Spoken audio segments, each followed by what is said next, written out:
Greetings, friends. I hope each of you are well, and welcome as we continue to journey through this Lenten season. And we are individually reflecting and drawing closer into how we can become more like Christ. Additionally, as an annual conference, we are journeying together through a Lenten study this season, our 2018 Bishop's Lenten study, Now is the Time. I'd like to remind each of you that we are having, throughout this season, starting next week, district conversations around this study. And you can find out more information about that on our website at inumc.org/2018 Lenten Study for district locations and times that are available.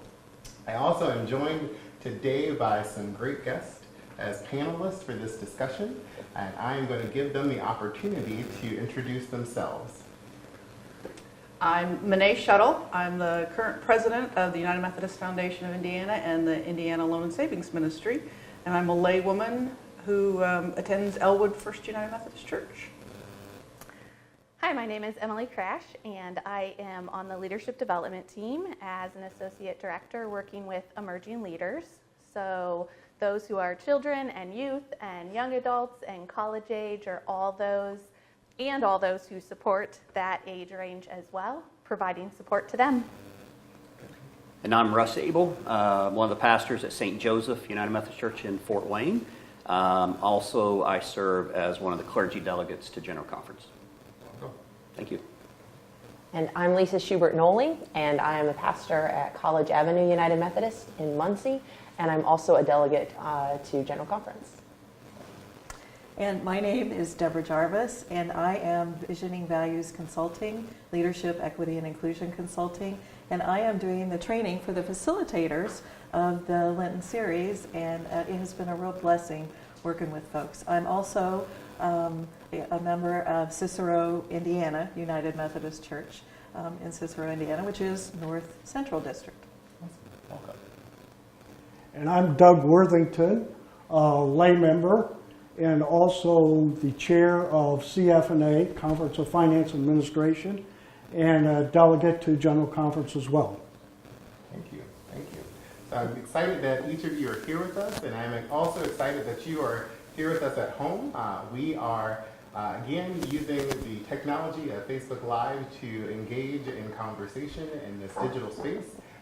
It is always emerging, and it is always building a bridge as we walk on it.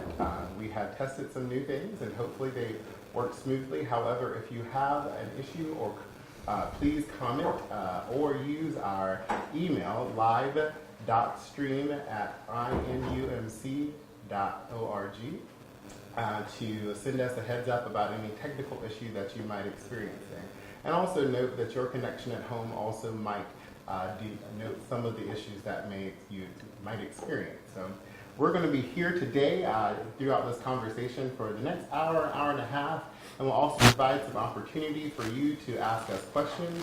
Feel free, as a question pops in your mind, to comment on the live stream, and that question will end up potentially in our queue, and we will start sharing those as we get to that time, or also we'll give a moment again to remind you to ask questions again. So as we start to lean in here at this moment, to everyone, why do you feel that now is the time for us to have these conversations in light of our current ministry context?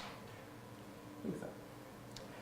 I think now is an essential time for us to begin to have true holy conferencing in Indiana and then across our denomination when it comes to homosexuality and how we understand ministry with those who are GLBTQIA, and also how we understand ordination of those who identify that way, and also a same-sex marriage. And the thing is, these conversations are already happening, but a lot of times they're happening in the parking lot. They're happening behind closed doors.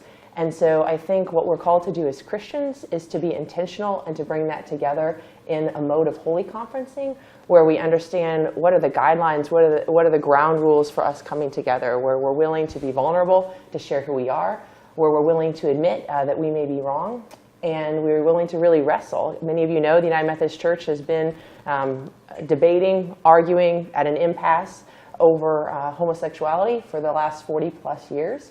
And it came to light again with General Conference of 2016 And the bishops, the Council of Bishops decided that it was time to basically call time out on the delegation and to say, we're going to do this differently. And I really believe this is a kairos moment, meaning a moment in God's time, not just our human time, to truly come forward and be the missional church that God has created us to be.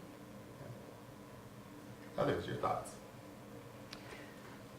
I just think it goes beyond just us too, because I think we need to be leaders in our society, and particularly in the United States, we see this segmentation happening. Smaller and smaller groups creating their own story, and I think we need to look at that total story, and I think the Methodist Church needs to be leaders in how do we come together. Each of us has our own unique story, but it's a total story together, and I think that's going to be important as we talk and how we work through this process.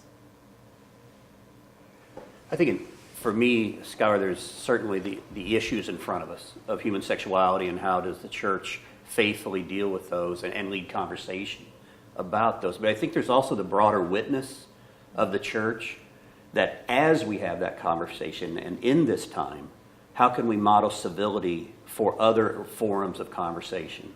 How can we not simply mirror a culture that seems almost constantly at each other's throats? And how can we do it differently and say, there is a way we can listen to each other, we can disagree, we can love one another, and we can move forward. So I think this is a good time for that. And I think that the modeling of civility is real important to me. I think it's really important that we don't let fear win.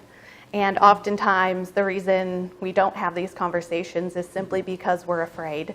And we haven't opened up an opportunity for people who aren't even quite sure what to think or feel or how to express what they need to express, be able to talk about it without fear of rejection or concern that they will no longer be listened to or understood. So for me, it's all about saying, I'm done with being afraid, and let's have a conversation so that we can honor God with who we are. Very good, very good. And so as we enter into this space, for those of you who are members of the Indiana delegation, and for those of you at home, we might use some language at some moments that is gray, because we're Methodists and we like a lot of acronyms, and sometimes we speak in short speak that is only Methodism. But our Indiana delegation is a body that has been elected by